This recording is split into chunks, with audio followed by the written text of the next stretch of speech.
The church in America is going to suffer so terribly. And we laugh now, but they will come after us, and they will come after our children.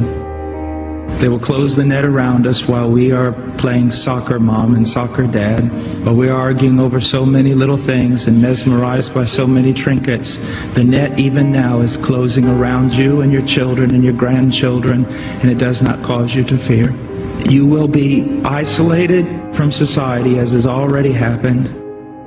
Anyone who tries to run for office who actually believes the Bible will be considered a lunatic until finally we are silenced.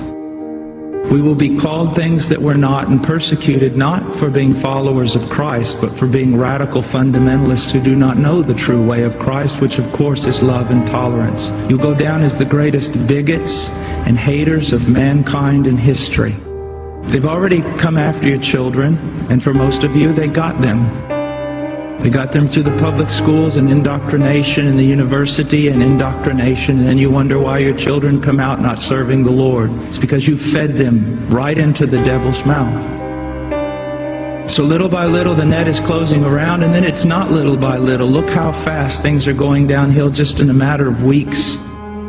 But at the same time, know this: persecution is always meant for evil, but God always means it for good.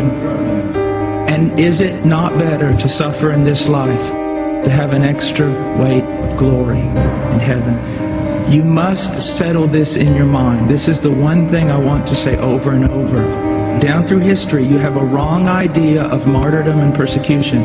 You think that these men were persecuted and martyred for their sincere faith in Jesus Christ. That was the real reason, but no one heard that publicly. They were martyred, and they were persecuted as enemies of the state, as bigots, as narrow-minded, stupid people who had fallen for a ruse and can contribute nothing to society. Your suffering will not be noble. So your mind must be filled with the Word of God when all people persecute you and turn on you.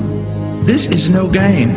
You want revival and awakening, but know this: for the most part, great awakenings have come only preceding great national catastrophes or the persecution of the church.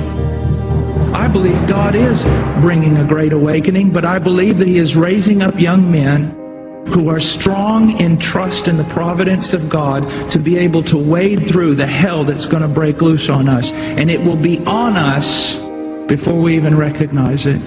Unless in God's providence, He is not done. He is not done.